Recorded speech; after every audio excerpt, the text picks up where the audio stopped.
What is up, everybody? Welcome back to the Triple H podcast. Happy Hour Hoops. Jake, myself, and special guest Mo here today to Yeah. talk all things NBA.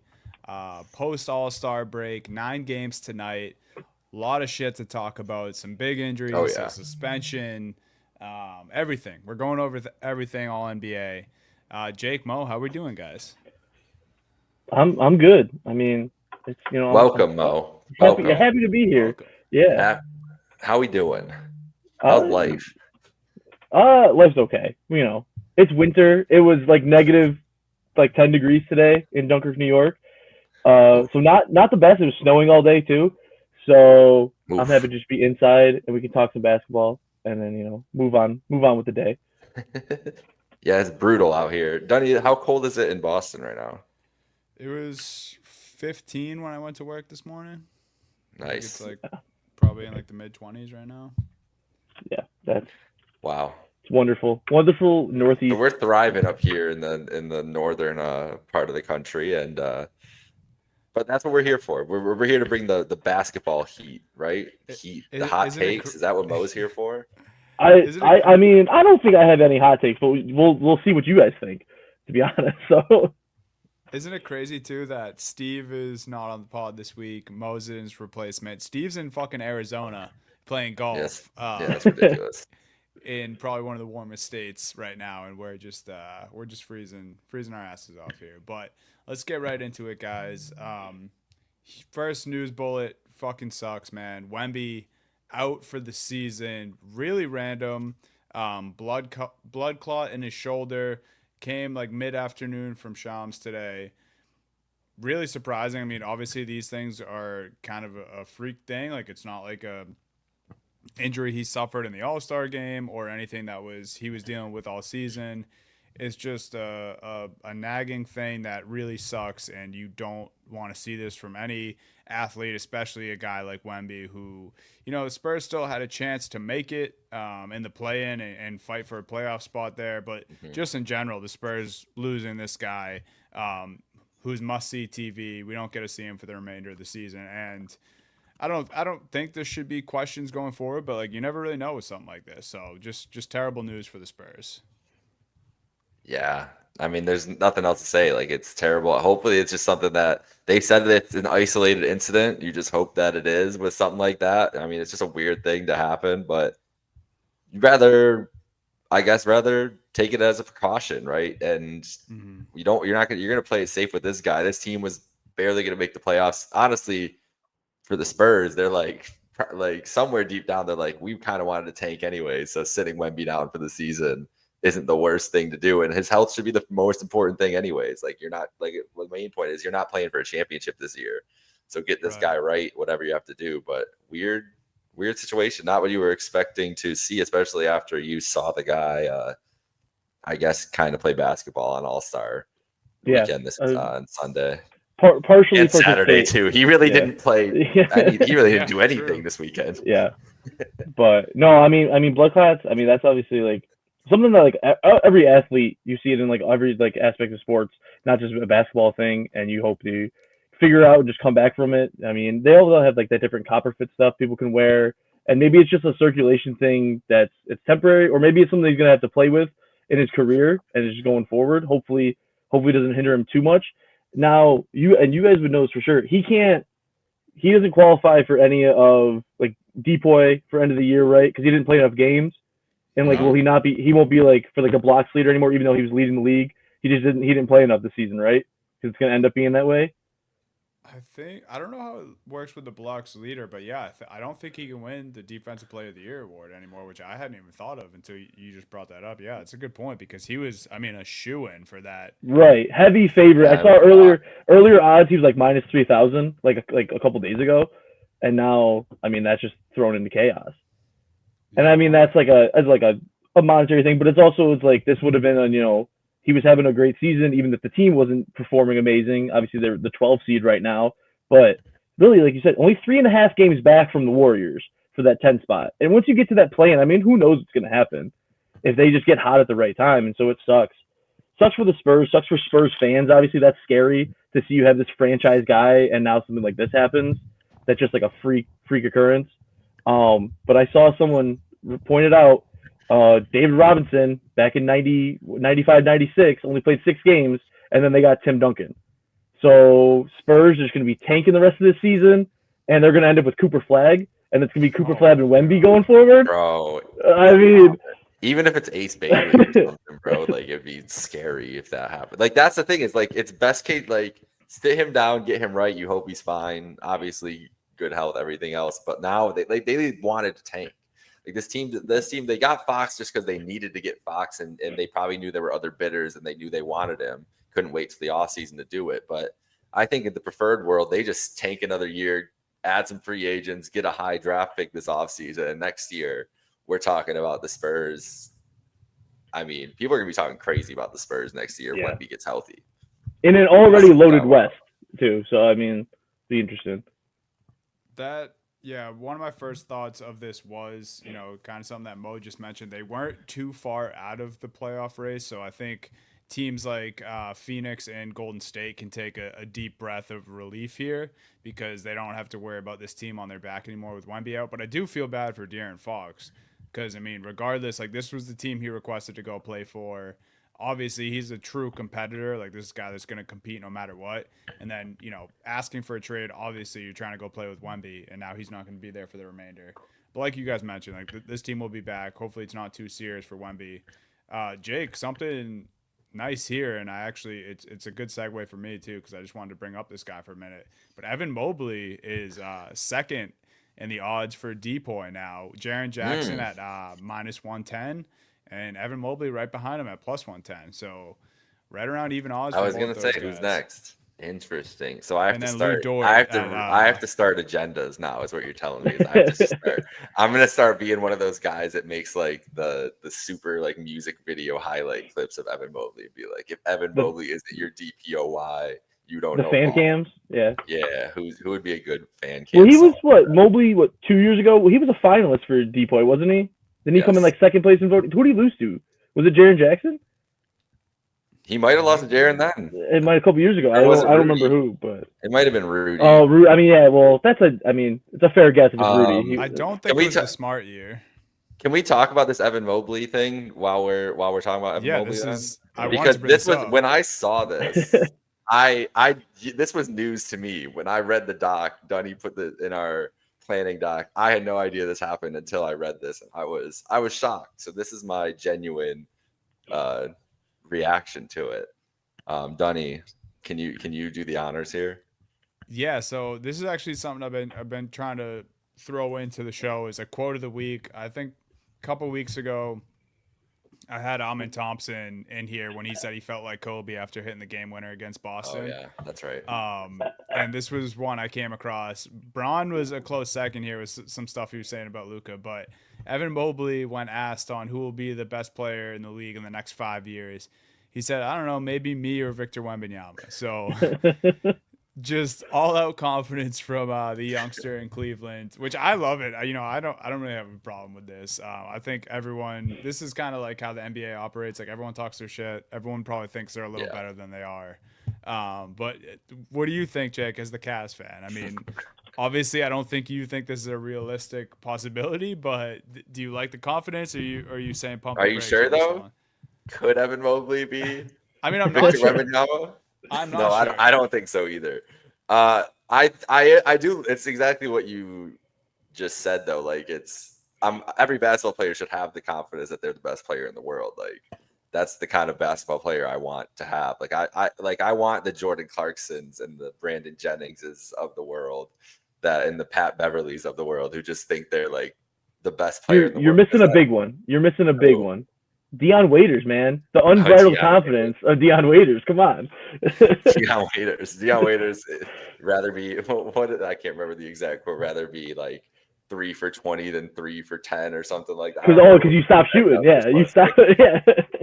But that's Mobley. Like if you want to talk about what you wanted from Evan Mobley, it was to be aggressive, be confident, think that he's like that guy. And now if he's saying that, I mean, hey, that's the mindset he's in, then good for him, man. Like that's only going to lead to good things for him, whether he lives up to that expectation or not, which I don't. That sounds crazy to me. But maybe, hey, maybe Kenny's got him feeling some type of way, dude. Like this has been his best year ever, and he's not going to get worse. Oh, yeah. Like Evan Mobley's just getting started, really. I mean, how old is Evan Mobley? I don't even know, like off the top of my head. 23, It's like 23, right?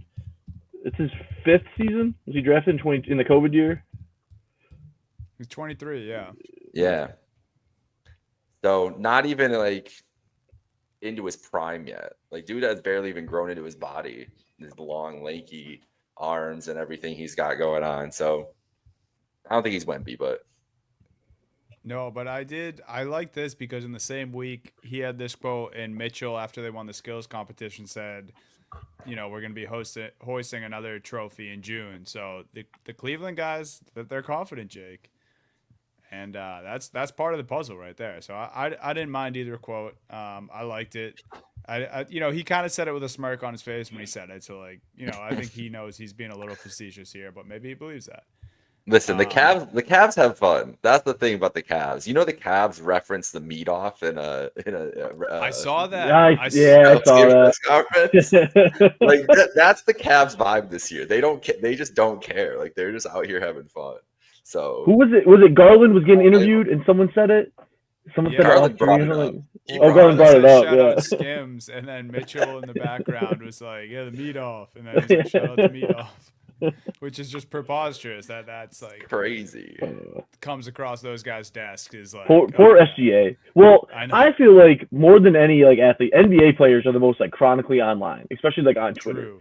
They're always interacting Especially with fans. Mr. They're always, Durant. you know, yeah. So I'm not surprised that it came across. No, true. But yeah, good stuff here. Cleveland, all about the vibes and confidence. You need that if you're trying to make a championship run. So we love it. Back to the news here. Bobby Portis, this is a weird one. Suspended 25 games, pretty much the remainder of the season for the Bucks. Apparently his assistant mixed up pain meds. Both, I'm going to butcher the names if I try to pronounce both of them. Both start with T. And one's banned in the NBA, and one is one that he has taken in the past for injuries. This kind of sounds like every other time an athlete gets popped with an illegal substance, it's some sort of mistake. You know, Julian Edelman, it was something in his smoothie when he got popped for steroids. Like, this seems like a tale as old as time. But if this actually was the case and it was a simple mistake like that, like you'd think the Bucks or Portis would be trying to appeal this. Like 25 games seems pretty hefty for mixing up pain meds. Like it's not like it was some sort of steroid, which would make his play improve. But Bobby Marks had a note here that the Milwaukee Bucks can fill the roster spot after the 6th game of the suspension. So, you know, maybe Milwaukee brings in a name, but obviously, you know, we're past the trade deadline here. It would have to be a buyout or someone who's just already on the street.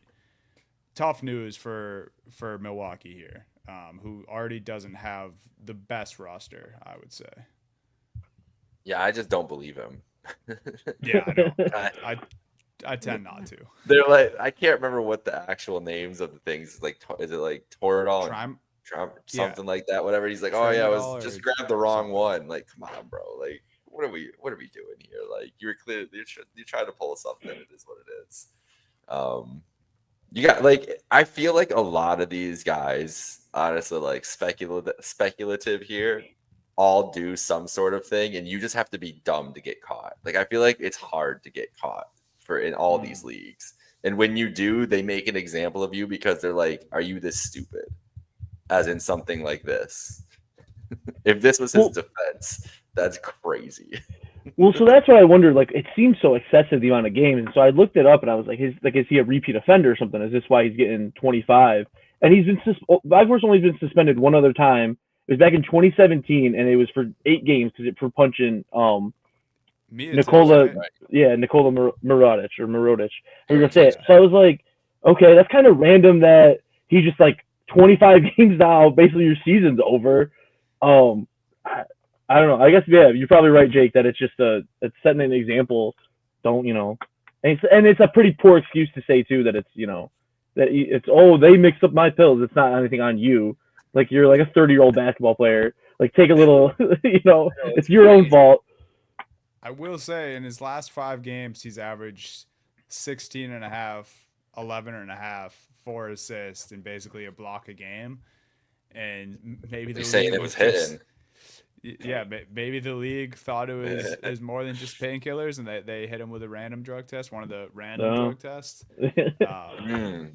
Who knows though? Yeah, it sucks for Milwaukee. I mean, I guess it's a good thing that they went out and got Kuzma. It kind of like fills that void a little more. But like Kuzma was coming in trying to fill a void that they already had. So and you know Giannis I think is still expected to miss a couple games because I said it was going to linger a little bit after All-Star break. So grim times in Milwaukee, man. I mean, let's take a look at where they're at. They're the 5 seed right now, but the Pistons are only a game behind them, and the Magic are only 3.5 games behind them. So they're definitely not safe in that 5 spot, depending on where Giannis's injury leads them. So tough news for Milwaukee. And here's the It's a thing. weird one. Are we sure? Like Giannis, now we really have to be on Giannis watch for a lot of this whole next 2 years, right? Because the comments he's been making this year are kind of crazy. And Milwaukee now with this Portis thing, they traded away Middleton now. Like they're in desperation mode with Giannis. Giannis could just ask out on June 1st or whatever the date is that they can do all that or whatever after the season's over, whatever it is. I think that's a real possibility that we're looking at here with the way he's kind of talked about things. And the way to not do that is if they made a run in the playoffs and now having Portis out and then trying to reintegrate him back in. It's tough scene for the Bucks. Yeah, it'd be crazy if this whole run ended in just one title for everything. But really, are they going to be close again? Giannis in Giannis's prime here, the end of it that he still has, however long he can extend this for. I don't know. I think the writing was on the wall. It was going to end with one title after they traded. Or did they? I can't remember. Did they trade away Drew Holiday or did they let him walk? I don't remember exactly. Yeah. I think that was the writing on the wall because he was such a vital player on that team and in that finals especially, and to just let him go. I think that was right there. There was like, okay, you're cooked. Middleton's old. Giannis doesn't have enough help. You traded for old ass Damian Lillard, who hasn't been able to do anything. So I don't know. I think they got their one ring though, so you can be happy about that. It's true.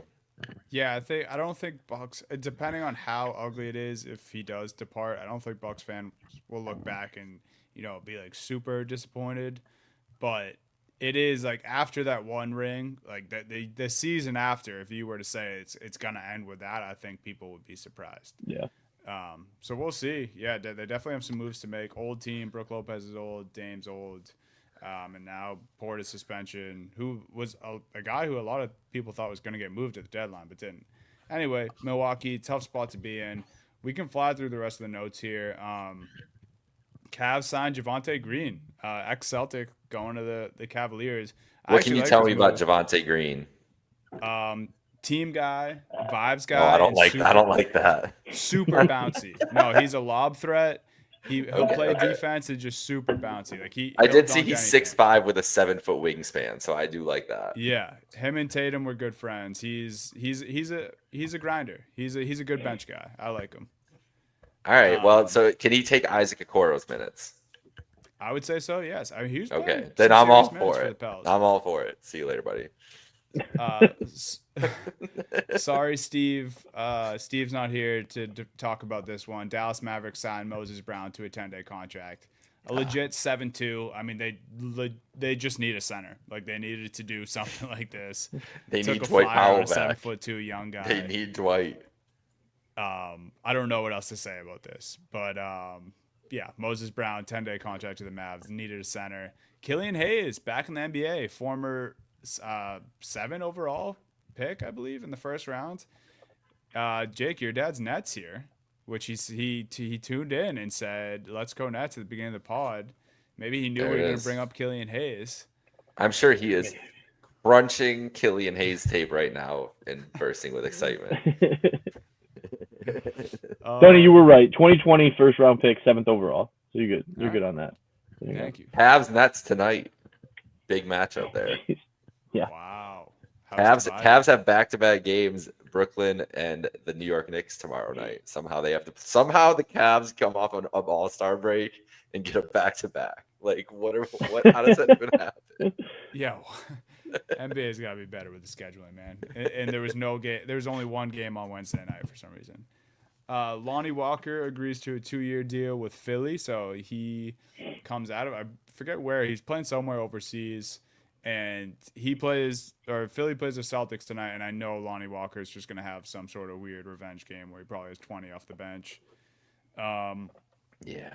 Last piece of news here. We'll probably get to part of this in Mo's big thing out of the three big things here, but Mark Williams. More reports are just coming out about this Lakers trade that didn't go through, and now apparently like executives and league physicians across the association are saying that Mark Williams should not have failed his physical. So I still don't really know what's going on with that. Like, did the Lakers just change their mind? This is the first trade that was voided like this in 15 years, I believe. So I don't know. How What much were you going to sway talk did the about this at all here's the later? thing. I mean, I can go into a little bit. Yeah, we'll leave it for a second. I saw something about that. I didn't know that was the first time in 15 years. That's a little crazy, but Yo, this is Yeah, I heard crazy Bill levels to Simmons say this that. because like did LeBron James in some way out finesse like Michael Jordan in this situation? Like, how is MJ letting this happen, bro? He can't be I can't haven't be even thought about swindled that by for the a Lakers by this right now. Yeah. Bro, well, go fight, I mean, fight for your there's boy. no one has Fight for ever Dalton said. Knecht.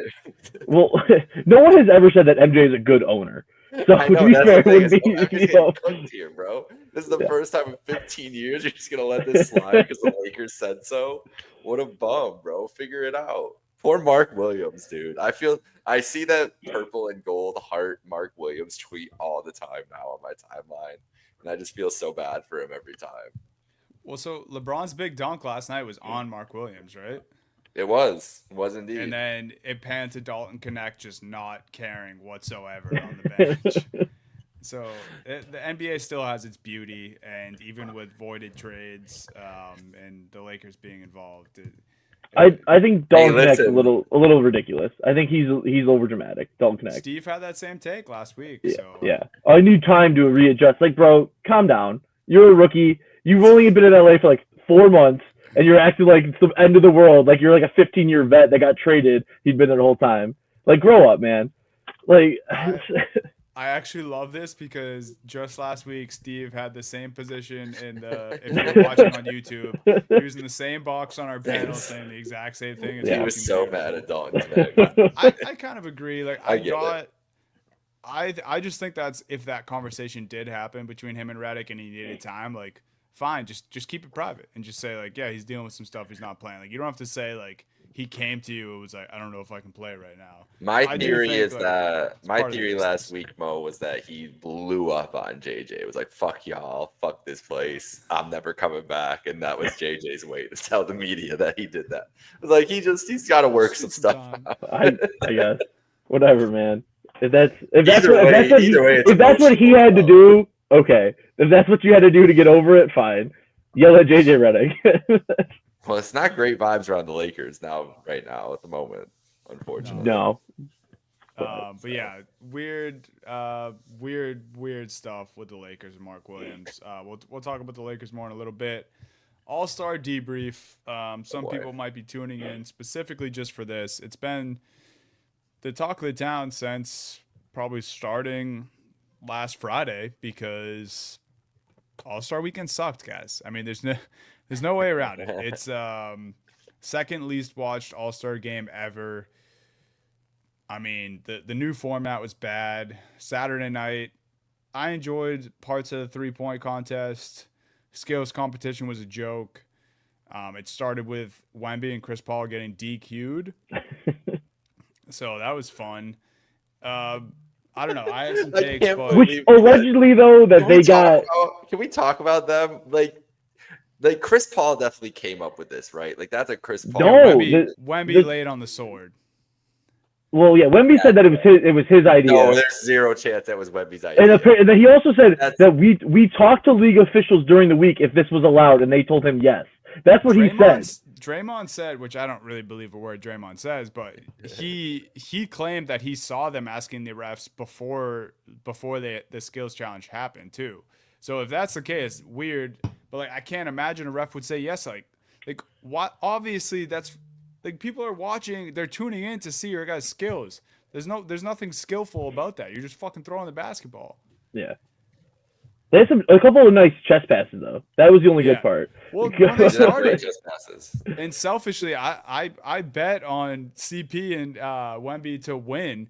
And so Wemby starts and he's just using one hand, throwing the bounce passes through the rings. I'm like, oh, they got this in the bag. And all of a sudden he just starts flicking shots with both hands. I'm like, what's happening? Yeah, bad look for the league. I mean, I think the biggest thing we got to talk about is just the dunk contest. And obviously people are pissed about the dunk contest. This is my thing. Like, we need stars in it or whatever. And I think, Dunny, I don't know if you tweeted about Jaylen Brown needs to be back in it. So I was like, I remember watching Jaylen Brown and we look back, see his dunks. He didn't do anything special in the dunk contest. Obviously, a guy can get up, but nothing super creative that he was doing. He jumped over Kai Cenat. I was like, okay, that's cool. But so I was like, all right, whatever. And then, looking back though, and everyone's like, oh, we need to get Zach LaVine back and Aaron Gordon, which they had an all-time great dunk contest. But people are complaining that it's not like name brand guys in the dunk contest. It wasn't before. Zach LaVine it was his second year, and it was Aaron Gordon's like third season, and neither of them were all-stars even. They were just guys who came in and they lit it up. So it's like, we don't need these people are always mad that LeBron never did it. It's like, well, like, why does LeBron need to do it? If other guys are super talented who could do it and it's a showcase for them, then it's fine. You just said the league actually has to find the right role players to come in and do it. Like, not like the Jericho Sims of the world who can't do shit. I like that take. I think I'm somewhere in between because I wouldn't hate seeing Jaylen do it again. I think there needs to be a mix, right? Because I'm remembering Dwight Howard and Nate Robinson. Like, Nate Robinson was like a fan favorite, but by no means like a showstopper. But like then Dwight was in it and he did the whole Superman gimmick and like that shit was awesome. Gerald Green just like a dunker's dunker. Like, we need. I just think that, like you said, like the league needs to evaluate it better because Andre Jackson Jr. and Montes Baselis, like those guys were, they went fucking a minute and a half without dunking the basketball in a dunk contest. That was that bad. Can't that fucking was tough. happen. Yeah. And like if they're gonna practice that shit, like the league, someone needs to be sitting in front of them. Vince Carter needs to be sitting in front of them in a folded chair and being like, yeah, no, these guys, they can't make it, dude. We need someone else. Yeah. And whatever the Mac McClung thing. People can argue about it up and down, whatever. I get it. Like, I get if people are upset. He's not actually an NBA player. Like, this dude's in and out of the G League. He's played, 4 minutes this season or some crazy stat. He's won his 3. I kind of hope. I feel like they are going to have to bring him back now because he's the bro, that's going to be he's going to do this for forever. And that's, that's exciting, we him off the floor. And that's the thing, though. It's like and it's not like he's bad it's not like he's bad in the G League either. Like, G League MVP last year or 2 years ago. Like, dude's a good G League player, just not a good NBA player. That's fine. If you have to have a mix, like you're saying, so it's like a Jaylen Brown, and they keep Mac McClung in though, because he keeps on winning and it's entertaining. Yeah. Is that why people don't want to do it? This is because they don't want to lose to Mac McClung. They're like, fuck this. Maybe. I do have a big issue with the format and the time and giving them chances to just dunk. How many chances do they get? 4, I think. I think it's unlimited, isn't it? Is it unlimited in the minute and a half? Oh. I think Andre Jackson literally went the full minute and a half and didn't fucking dunk and still got a 40. It's like, what are we doing? I hate that. Remember, it used to be 2 attempts. Remember, it used to be you got 2 attempts. Yeah. And the reason that was good is because dudes are gonna miss dunks, and maybe they'll miss 2 dunks, but it's more tension that you're sitting there watching this one chance of him to hit it. Like, that's the excitement, is you're like, he has to nail whatever he has planned and has practiced. He has to nail it. He doesn't get to go try it 6 more times and rush it and get it. And then, oh, yay, you did it on the 7th try, bro. Like, sick dunk. Like, no, like, I feel like part of the art of the scoring was that it was to be a perfect score is you got it done in 1 dunk. And then if you didn't get that 1 dunk, your second try, you better have a safe dunk that still looks cool and do it. Like, that should be your idea. And they just got rid of that with people spamming dunks. And then I feel like we're kind of like golf clapping when they finally hit it rather than being like, that's sick.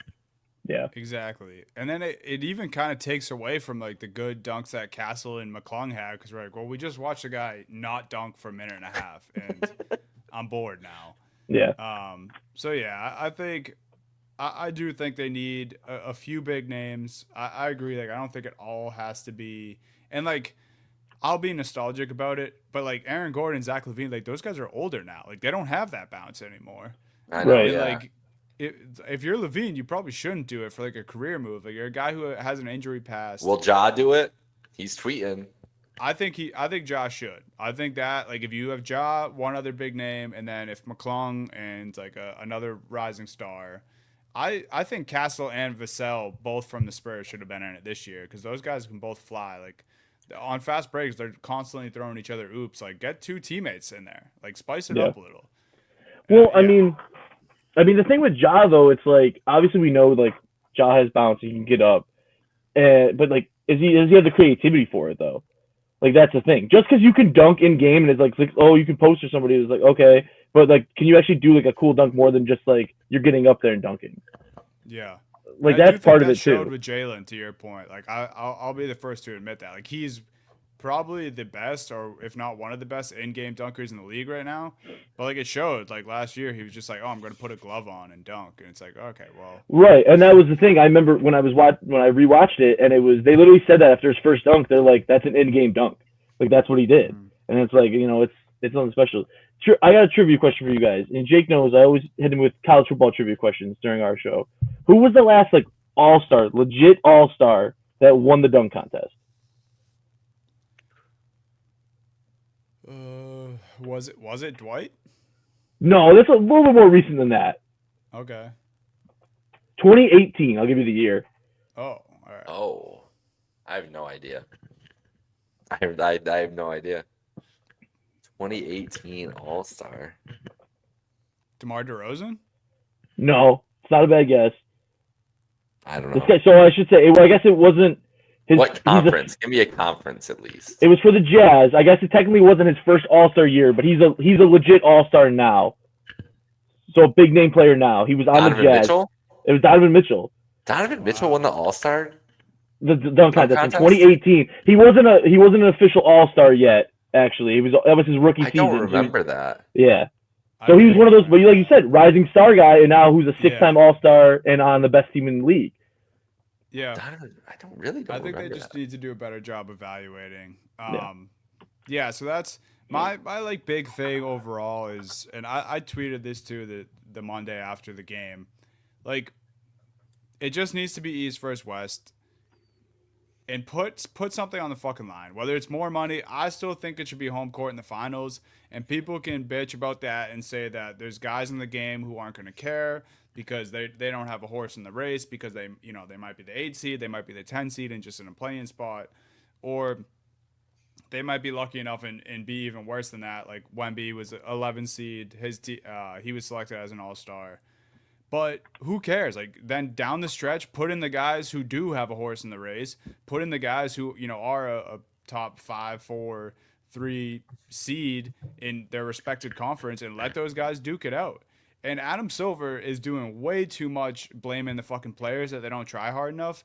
East versus West, just straight up, don't draft teams. If you just did East versus West this year, the same amount of guys from each conference and put them out there, no target score, just had them play 12-minute quarters, it would have been better than what they did.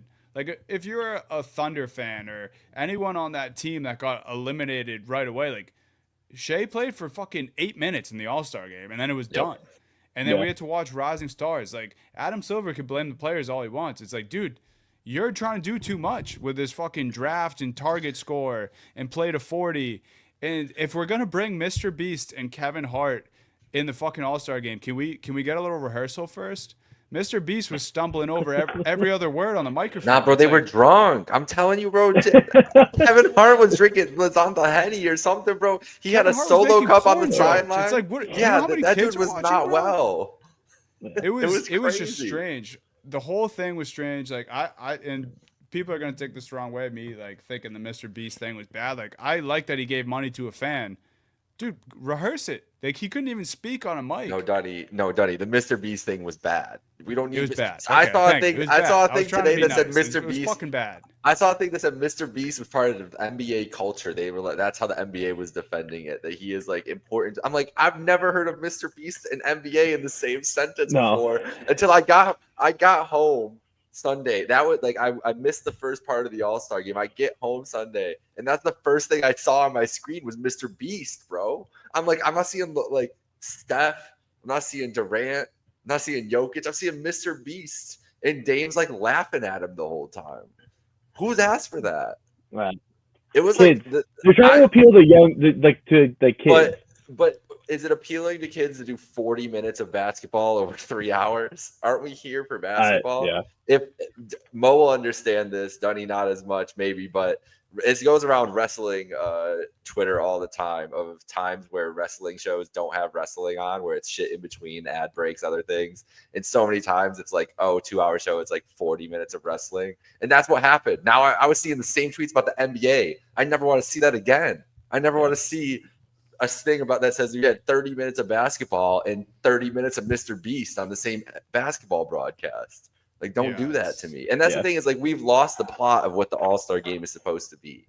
Like, I don't know. What was this? What was that?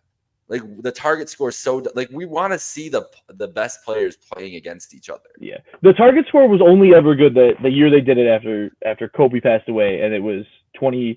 It was 24 points. Whoever scored 24 points at the start of the fourth quarter. That was the only way it was ever good.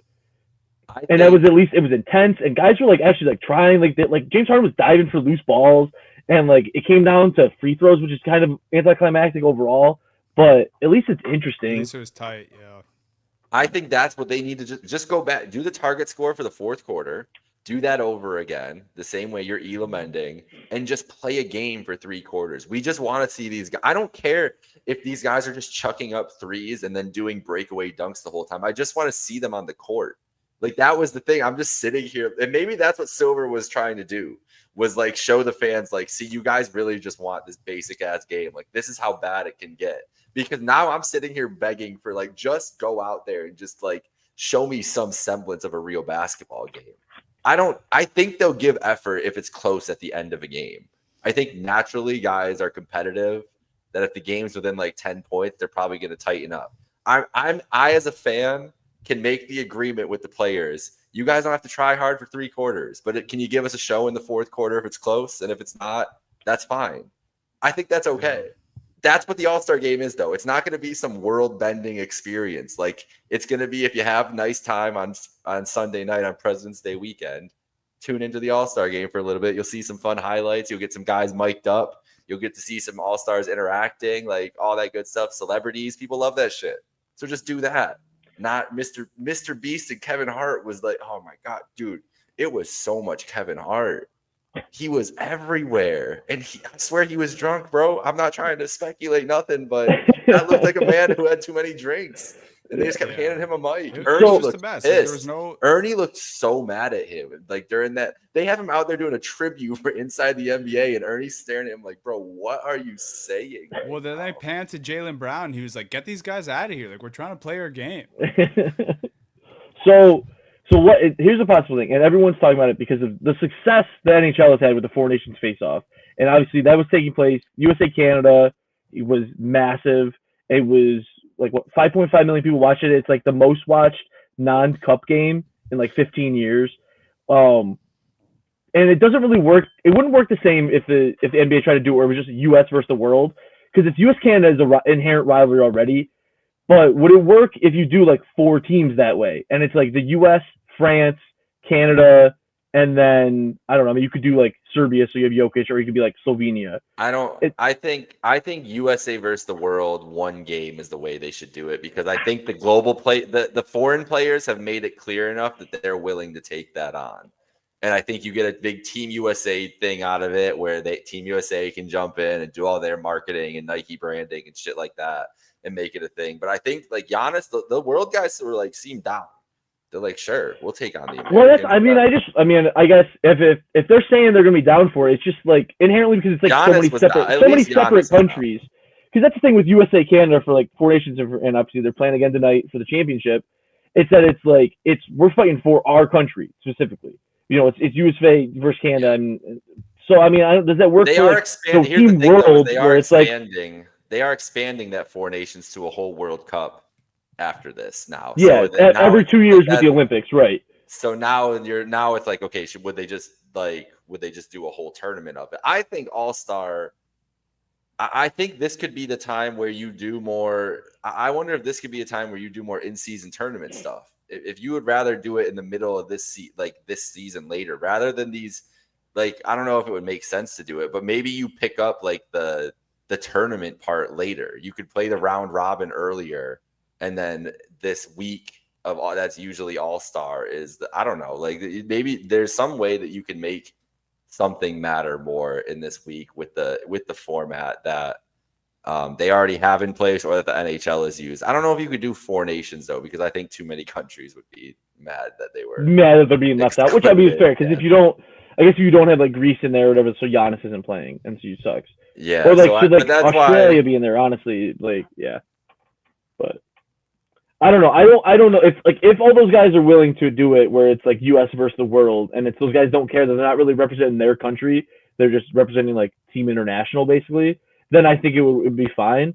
And they should do something like college versus not. I don't know, like guys that came from college and guys that didn't. Is that a way you could do it? And I don't. It's gonna be East versus West. East versus West is fine. It's fine. And I like what you're saying, Dunny, about it. That's home court advantage. And I think it was Bill Simmons who said it earlier this week, that to make it so people care. Seeds. Well, yeah, it's that it's only the teams that are like actually have a chance in the playoffs, and that it's like actually going to matter for them. So I mean, and that will make people try harder in the regular season, which was his point too. So. That would be insane if it was the All-Star game for home court in the finals, and it's just like it's like Cavs and the Celtics on the East. But that's what I mean. Like if you think about it this year, like the East would have had Brunson, JB, JT, some combination of this. Like Mitchell, Mobley, Brunson, Garland, Brown, Tatum, Towns, like those guys would all be playing down the stretch. And then the West, you'd have Shea, Jaren Jackson, Jokic. The West is iffier. The West ain't looking at it. The West, of course, because you're going to want to put also for the East, you're forgetting Halliburton, guys. Come on, the 4-seed Pacers. Don't leave them out. True. But yeah, those are kind of my final thoughts. And then just like it's kind of in the same tone as like the Mr. Beast, Kevin Hart thing. Like, when we were growing up, like I was watching J. Cole catch alley-oops in the celebrity game, and like now we have fucking Kai Cenat and Drewski like arguing about like who should have been the MVP, like satirically. Like it's just like even the celebrity. I guess that's just like what kids are like watching these days is these streamers. But even that just seems like so like watered down. It's like J. Cole and Justin Bieber were like going at it when we were growing up. Well, even like 4 years ago, you had like DK Metcalf and Micah Parsons were like dunking on each other. Like they were actually like trying. It was entertaining. Like I don't know. Like I don't even know who won that MVP. Like I don't even know like who that guy is. I didn't watch this game. I didn't know too many of them, so I just didn't. But yeah, this obviously a lot of problems. Like Adam Silver, I think just needs to take a long look in the mirror. Like this is a guy who's been pointing fingers for a couple of years now about what's wrong with this thing, and it's like, maybe you're doing too much, bro. Because everyone keeps saying like this would never happen with David Stern's NBA, and maybe they're right. No, David Stern would have said, "Shut the fuck up. We're doing East West, and we're keeping it that forever." He's like, "I'm not doing this shit." He's like, "I'll cancel fucking 6 more trades if you guys don't listen." Stern was an asshole, but there were times in the NBA where we just need Adam Silver to be an asshole. Like, bro, stop being such a nice guy all the time. Just make a decision and go with it, and send it. USA versus World or East versus West, one game, bam, down. Whatever happens. You want to get your corporate people can all show up. That was the thing that made me so mad. I'm pardon my take. He said that. He said, "Oh, it's a great weekend to get. It's like the Super Bowl. We get all our corporations together and all this stuff." It's like, you don't need to do that on All-Star Weekend. You could do that literally any weekend of the year, bro. You're fucking Adam Silver. These fucking rich people could show up to New York City any weekend of the year, and you could have a big ass convention center and say, This is the NBA corporate meet and greet. Like, you don't need it to be All-Star weekend. What do you mean, bro? Do it in the summer. You can have the same that is not the purpose of this. That's what I mean when I say he's lost the plot. Like, what are we doing here? It's just supposed to be an All-Star game. That's all we need. He's like, no, everyone's having fun. It's like, no one's having fun. Actually, no one's having fun. Yeah, it's crazy. All right, you guys want to do the 3 big things before we get out of here? Oh, all right, I'll go first, and I'll just go through this quick, and then you guys can have your rebuttals or whatever. Like I said before we start recording, I don't think it's going to be as annoying as you guys think. We know Mo is #1 Tatum hater in here, but I'll say my piece. Obviously, since the All-Star break, the talking head shows have needed things to talk about, and face of the league has come up a bunch. LeBron, 40, he's not going to be around too much longer, but who knows? He keeps surprising us. Everyone's saying it has to be an American player as the face of the league. And in that, the conversation has just turned into so many times on so many different shows that it can't be Tatum. And I don't even think Tatum is a guy who's trying to be the face of the league. But for some reason, these conversations always turn into Tatum getting shit. I don't even think he's trying to be, or me arguing here that I'm trying to make him the face of the league or say that he should be. But I'm just saying maybe people should pump the brakes a little bit what they're saying. And I'll just run through Tatum's resume at 26 years old for you listening or watching out there. He's an NBA champion, 3-time All-NBA first team, about to be 4, and he has 5 All-NBA selections total, 6-time All-Star, 5-time starter, 2 Olympic gold medals, Eastern Conference MVP, All-Star MVP, most points ever in the All-Star game and in the new format, which sucked, by the way, but I'm going to throw that in there because I'm shouting out my guy. Most points in a play-in game, most points in a Game 7, second most points ever by a rookie in a playoffs, a whole playoffs, only behind Kareem. Kareem at 352, Tatum at 351 as a rookie. 68 playoff wins and 14 series wins for Jason Tatum. Again, only 26 years old. So, and also the last 2 things, jersey sales. He was like number 3 last year, and I think he's only number 2 this year behind Curry. So to say that he's not popular enough, I think that already debunks it with the jersey sale things. And then he's got the resume at 26 years old of people who are in their mid-30s would kill for this resume. So I just think the Nick Wrights of the world, Greg Jennings, Chris Broussard, that conversation was just cringeworthy, whether you're a Celtics fan or not. I just think that was insane talk. And then, just first take, they're always going to do their thing where they're probably just trying to get people like me mad anyway. But yeah, I just think the Tatum slander's been out of control, seemingly where he's not even a guy trying to enter this conversation on his own. He's never been self-proclaimed, I'm the best player in the league. He tries to win, and that's essentially what he's done so far. So you guys can rebuttal that as much as you want, but I just had to get that out there. What do you think? I don't really necessarily disagree with anything you're saying, honestly, Dunny. It's my thing with Tatum is it's never been that I don't think he's a good player, or you could even say a great player. I don't think he's ever been the best player in the league, and I think I'm not saying that he won't ever be, but I don't think he's ever been. You could say definitely he's top 5, and obviously the All NBAs back that up. I don't know. My thing with him, and I think with a lot of people, their dislike with him is, and it's a dumb reason to dislike him. I just think he's corny, and he tries too hard. And you could even say that most parts in an All-Star game when no one else is trying, and it's I'm gonna drop 50. It's okay, man. It's no one gives a shit, and you're the one guy who's trying. And it's and you could talk about it all the time with after they won the title last year, and the kind of manufactured moment he was looking for, where he was trying to going for his Kevin Garnett moment. And it's he is trying to do that stuff all the time and not letting it just happen. And so I can understand, and that's part of the reason, I just think he's, goofy. And my thing is more so now, it's I just like Jaylen Brown a lot, and I'm I want Jaylen Brown to get all the respect that Celtics fans, obviously Celtics fans give Jaylen Brown respect too, but it's I want Jaylen Brown to have all the love that Jason Tatum has. And whether he's not as good a player, that's fine, doesn't have the accolades to back it up. I mean, obviously they both have the title. He has that finals MVP that Tatum doesn't have. They both have the Eastern Conference one, but I think that's the way to look at it. And I didn't realize about the jersey sales. I feel though, if a general conversation about NBA fans and on Twitter, which maybe is not the best place to look at it, I just feel like he's not even the most popular player on his team. I feel like people would go look at Drew or they would look at Jalen ahead of him as just a more popular person.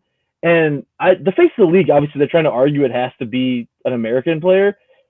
I think there's just too many good Europeans for that to happen, and that's not on fault of Tatum, who is playing great, and the Celtics, who are going to make a run for the title again this year for sure. It's I don't know. I mean, I don't know that conversation, and that's unfair to him that he's getting lumped in that because there isn't any American face of the league. It's not going to be Ant. Ant's a criminal who's going after Obama. Not a criminal. I shouldn't say criminal. That's not true. But he's something else, and I'm sure you guys saw the video of him coming after Obama, and it was like need to be checked. Ja is like everything with Ja. Yeah, it's not gonna be Ja. Ant's got baby mama drama, so I don't. Yeah, he's not trending well. True. He's not trending in the right direction of face of the league. And that's why it's like that's who they're putting Tatum up against in these conversations. It's like, one, Tatum didn't ask for this, and two, if you're comparing those two, it's not even a question. Like if it's between those two guys, it is Tatum. But far more talented of a player and has been more successful. Obviously on a better team. But yeah, of course, and older. So like, give Ant a few more years. Like I think the issue is that it's so clear who the last two faces of the league are, and they're both perfect American dream type stories where it's Michael Jordan got from his high school basketball team, and then he goes on to become the greatest player of all time. And we all know the LeBron story. He comes from Akron, and he's moving around, and he's with his mom, and he's whatever, and comes out and is the greatest basketball player from there, and does all this. Very clean cut, very easy stories, bam, bam, and then they're both the dominant players in the league. Tatum's awesome. He's an All NBA level player. He is all these accolades that you said. He's all well deserving. He's deserving to be in the conversation to be the upper echelon of the league. But there's not a lot of people who are saying he is like the undisputed best player in the league.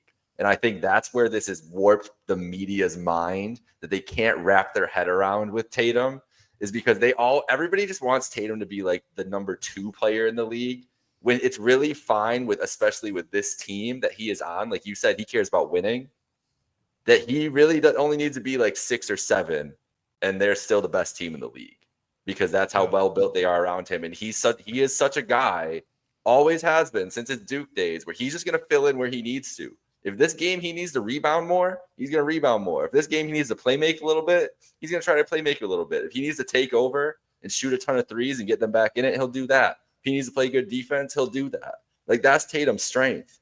That's what he does the best. Like, that's what makes him a great player. But that's not going to make him – but he doesn't have the overwhelming offensive skill like Jokic, or overwhelming size and strength that Giannis has, or – whatever Luka's got going on. And Luka, honestly, the way Luka's looking right now, we'll get to Luka in a minute. We'll get to Luka in a minute.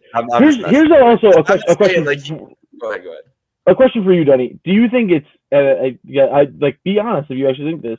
Is it because he's a Celtic? Is that part of the reason too? Is that people don't want a Celtic as the face of the league? Because whatever you want to look at with that franchise, obviously very storied and has had all these amazing players on it, it's just always been like the most disliked franchise, or one of the most disliked franchises in the NBA. So I think it's just something that's coming against them. I mean, and Jake was talking about Jordan to LeBron. I think you could put Kobe in there for a stretch of time, obviously, especially like the early 2000s, him and Shaq. So you have that run of those 3 guys, and you could tell Jason Tatum is obviously like kind of emulates Kobe and wants to have that like same like Mamba mentality aspect. And I think that's another reason people kind of like come after him, because like I think so too. And so it's just like tough like that. It's like you're following in the footsteps of like 3 generational talents which is I hate throwing around generational talent. Jake knows that. I think it gets used too much. But 3 generational talents, and now there's just like this gap, and it's like, and it's also LeBron's longevity just fucked it. There should have been a new face in the league 5 years ago, and him just still playing has screwed it up for everyone else, where it's like, well, who could possibly take this over? And you're looking at a 26-year-old Jason Tatum. It's like, realistically, this dude probably should have been the face of the league like 4 years ago, and it would have been better, and probably people would have accepted it, and like him winning that title would have been a crying moment for like, okay, now he officially is the face of the league. And instead it's like, no, LeBron's still here. Yeah, I do think that's not helping, that's for sure. I do think a big part of it's the Boston thing, and Nick Wright is definitely a good example of that. he said Tatum was the 5th best player in 2017 in that draft, and like we all know how that worked out. He said like Fultz, Fox, Justin Jackson, all those guys were better. Lonzo, they were all better than him. We know how that turned out. And then last year, he said the Mavs were going to be up 3-1 before the Celtics even realized they were playing finals basketball. We know how that turned out. And like I do think more than just the Celtics, like I think Boston's a hated sports city, and like that comes with it. I can recognize that. And I do think that's part of the slander. And definitely like you said, Mo, like on Twitter, like I think that's where like 50% of the unwarranted hate towards Tatum, it's like because he is a Celtic. And fine, I get that.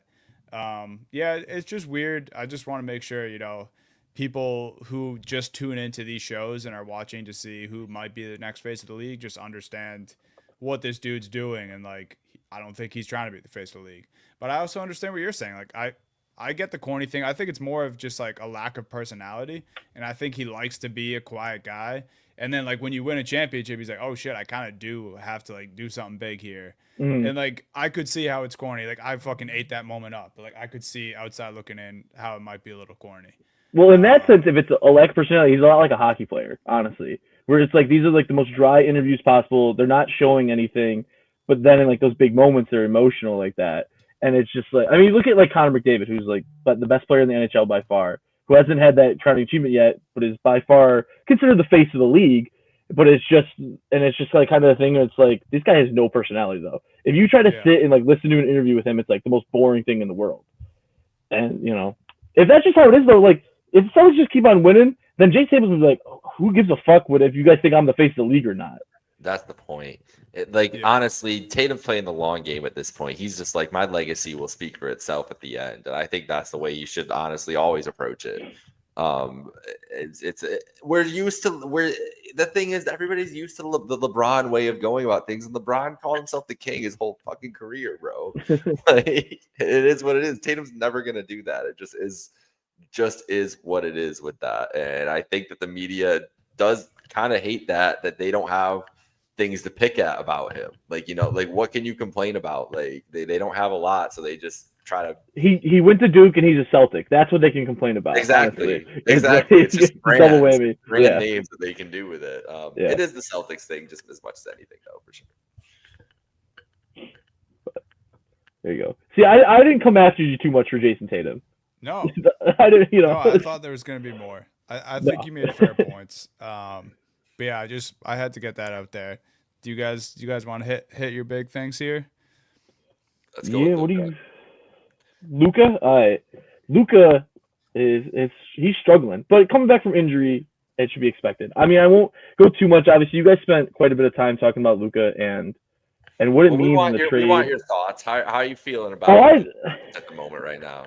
Right at the moment, I mean, I think it's gonna be fine. He's struggling though, and it's like teams are attacking him on defense, and it's like okay, that's happened for his career. He's not a great defender. He's improved slightly at that, but still is lacking. And a big thing about that, people are saying, oh, he improved, but it's because the Mavs like had pieces around him to make it better. I don't know. We'll see. I think he is still obviously coming off an injury. What's more concerning to me right now is just his just shooting is just trash right now. Before the injury, he was shooting 3.35% from the field, 46%. Now he's from the field 35% and 20% from three. And obviously limited minutes or whatever, but like it's rough. And it's like point wise, averaging 14, 6 and 5 right now, and that's on 26 minutes. He's playing about 9 minutes less than he was before his injury, where he's averaging 28, 8 and 7. And it's just like he's just got to get back in the groove. Obviously, looks out of shape, and I think all that stuff is exaggerated of the Mavs because they're just a joke of an organization right now with the way they're talking. I saw something earlier. It's like no one from the organization should talk except Kyrie Irving, and it's like you know how bad you have to be in a spot that Kyrie is your like front guy that you have to go with everything. It's I think and I've never believed the argument he doesn't take basketball seriously enough because obviously he does. Like why would he be devoting this part of his life to this? And he's been doing it since he was 15 years old, playing at this like professional level. So that argument's never made sense to me. But he obviously needs to get in shape, and that's going to come over time, and needs to have a great offseason where he comes back looking way better. And I think right now though it's just the injury. He's not into a groove yet. I think him and LeBron need to kind of figure out how they're running this offense. Because you could see that last night where it was like Braun was kind of just taking charge and not playing team ball and also not playing his best ball either, having 2 chances at the end of the game to tie it up and missing both. I don't know. That's it really. I'm happy Luka's a Laker. I think it's exciting. I think it's good for the league. I think Luka is a guy who, if he was just, I don't know. This is tough to say. If he was American, would he be considered for the face of the league? I don't know, because he's white. Honestly, so would he still be considered for face of the league?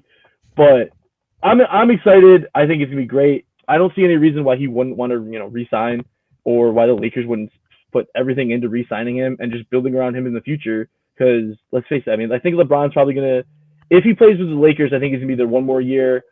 I think he has one more year total in general that he's gonna be out there anyways. So it's gonna be a big passing of the torch. Nothing new really being said, just kind of about what we've seen out of him these last couple games, which aren't too promising. Yeah, my only thing is like I still think obviously like anyone who disagrees with this just after watching Luka play is stupid. Like obviously still an amazing move for the Lakers franchise. I agree. Like I think he's still going to be locked up, and you guys are gonna the Lakers are gonna want to keep him. But I think the thing that we may have to pump the brakes on a little is like Lakers' expectation this year. And that's all I've come to after watching 3 games. And I don't think, I agree with you. I think they'll figure it out, and they'll probably have some incredible games where they put up 140 and destroy a really good team. But just the 3 games having this duo together against the Jazz twice and then the Hornets, and you lose 2 out of 3 of those games, it's just not the best look. And I agree, Luka just needs to work himself back into shape. But I'm still you got to be excited if you're a Lakers fan. This is still a fantastic move. Luka and LeBron's going to be, must-see TV at some point. But maybe last night against the Hornets, it wasn't it. And we might need to pump the brakes, just expectation-wise for the Lakers, right, for this season. Yeah, he's just out of shape, too. I feel like people, the thing is, he was still working back into shape, and then All-Star happened. And it's dude was just, what do you think Luka was doing the last week? You think he was in the gym? No, definitely not. Was he at All-Star weekend? I don't even remember. I don't remember seeing him in anything. If he was probably just out at any of the parties that those guys go to that weekend, out at the clubs or anything. I don't know. I mean, should they have just held out on coming back? Obviously they wanted to ramp it up and they wanted to get him in, and it's okay, we got to. And also the thing is, they're making a big deal about how this is a whole partnership deal, and if he wanted to come back and feels healthy, they're probably just all right, Luka. Yeah. You'll figure it out. Which maybe he does, and it just takes it takes time to get your feet back under you for shooting wise, I'm saying. And just the Lakers in general, they're a new team now. They are a brand new basketball team figuring it out on the fly. So the expectations for this year have to be held in check while Luka gets into shape. I think if we're still talking about this 2 weeks from now, I'll be a little bit more concerned. But the bigger thing, you can't lose to Charlotte even if Luka's shooting like that last night. That's still an embarrassing loss. No one shot well at all. I mean, it looked like none of them wanted to be there, honestly. It was pretty bad. They definitely didn't. They did not want to be there. Yeah. And I mean, that's a rescheduled game too, so it's a shorter All-Star break for them than anybody else, only by a day. But still, you got to think, is that anything to do with it? And so, Dunny, you mentioned it about Mark Williams. He's out today, not practicing. He's just doubtful, and it's just he's out again. So it's so he got back up for the one game and then he's out. So it's I feel like that gives a little something that's who knows what's going on with this whole saga about this trade and aborted trade, and now this. I don't know. I'm gonna show these guys how healthy I really am. And yeah. So little bit of a mess. I don't know. I think what are the Lakers are the 5 seed right now? Yeah, they're the 5. Yep. 1.5 games up on the Clippers. I think they'll stick around in that 5-6 seed spot. Only a game behind the Rockets though for the 4 seed. Yeah, so I think that like 4, 5, 6, they'll stick around that for ideally for the rest of the season, and they'll figure it out. And I mean, if it's Luka is like kind of playing mid for the rest of this season though, but I mean we know what he could be in the playoffs, and if he's fully healthy by that time, which you would hope would, or something else went wrong, I mean it's a different ball game completely. If you get to the playoffs and you're the 4 or 5, who knows? Sky's the limit with that team. We'll see. All right, Jake, what do you got to talk about? All right, just a simple question. You can't pick Boston. You can't pick Cleveland. You can't pick the Thunder. And I'm even going to put you can't pick Denver in here. Who would you pick to win the NBA title right now? Okay, so that's not what the question says. Okay. I changed it. Okay. I was going to say I have my answer. All right, so it can't be those guys this year. I'm saving this one. If that didn't happen last night, I may have picked the Lakers, but I think Knicks. I think the New York That's what I was going to say too, Dunny. That's a gross pick. But it is. I don't like saying it. It's no tough. Knicks. Like no Knicks. Now we can't say Knicks.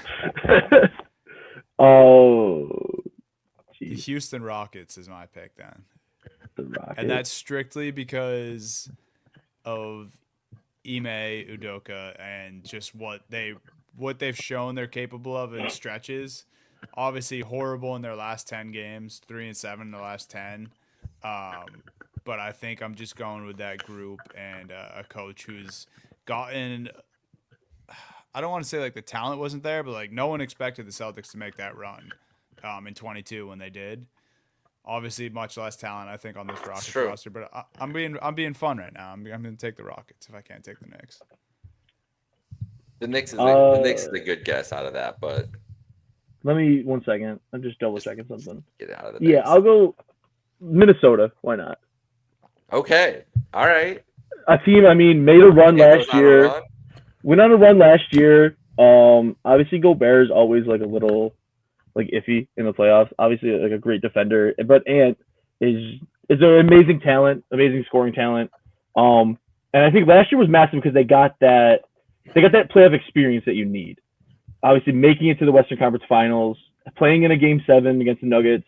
So that's that they had it's there. It's like at least the vibes there. I know they're the 7 right now, so I mean it would be a little tough for them, but it's a loaded West, so the 7 isn't like that crazy. I mean they're only that's 3.5 games back from the 4, so it's not that wild. So I'll go Minnesota, who has never been to an NBA Finals before. I think still in the history, so that's a little tough, but I'll still stick with them. Yeah, he's been here in the disrespect. I don't mind it. He might go on a run. He's the truth. Certainly has. He's the truth. That's what he said. Whole truth and nothing but the truth. Obama. Yeah. My whole spiel on this was about the Spurs, and I put this down before I saw the Wemby news too. So that's why I was reading this, and then I was like, "Oh shit, I didn't." Yeah, so that's why I changed it up. So yeah, if you said what the question was going to be originally, my answer was also going to be the Spurs. So see, yeah, we couldn't have a whole for a dynasty. Yeah, I really just wanted to talk about the Spurs. I'm really excited. Was really excited about the Spurs going into when I read this doc, and then same thing 5 minutes whatever later. Saw the Wemby news. So if it wasn't the Spurs, who could be a dynasty? Out of and so what are you saying dynasty? Like 3 and 5 years? I guess not even a dynasty, just like who could be like one of like because Cleveland's it's not like any of these teams are dynasty, but they have the best chance to like get to that, or they're the highest possibility teams. Yeah, the highest possibility. So let me ask you this: do you consider the Heat, the early 2010s Heat? Do you consider them a dynasty? If they would have won the first one, I know because everybody marks it as 3, and I think it's 3. Fair. I think you need 3. So we're talking about golden. So I think how about dynasty relevant? How about not dynasty, but like you got like they could like 2 and 4, like 1 and like 2 and 6, even like a team that's just around the finals for a long stretch. And so I it's think Isn't like, one and done in the finals. Isn't a not team even- that just isn't like the Suns who The pops I'm in not and even pops out. boasting Nuggets. with this one, but like kind of the Celtics like the last like 4 years, Yes. like that Yes. would qualify. Yes. Yeah. That's why I have them in here. Like that's what I'm thinking of with them. Like they kind of fit the mold perfectly. If Cleveland and OKC make a couple finals the next year, like I would consider them like a team that's going to stick around for a long time. So that's like where we're looking at here. I wonder, Nuggets are a good point because they obviously already have a win. The Bucks you have to consider if they can figure it out, but they're less of a chance. And then we are still talking about like, is it the Spurs? But now Wemby's a little bit more of a question mark. Is it Fuck it, I'm gonna say the Orlando? Lakers, bro. The Lakers, Like, that's Lakers is a great. Well, Yeah, they got. I'm I just think gonna trust Celtics- they do right by Luka. And What if get Giannis to them. demands a trade to LA this summer? So I how many mean, Eastern Conference Finals in a row is it for the Celtics, Dunny? It was only they're only on 2 in a row right now, but they went to the finals in 22, didn't go to the ECF, went to the Eastern Conference Finals, then went to the finals. So 3 and 4 years. And in Okay. 2020, they're in the Eastern Conference Finals. Yeah. 2019, No. who's in the No, Eastern Conference Finals then? It's that's Toronto. Raptors and Bucks, isn't it? 2019. Oh yeah.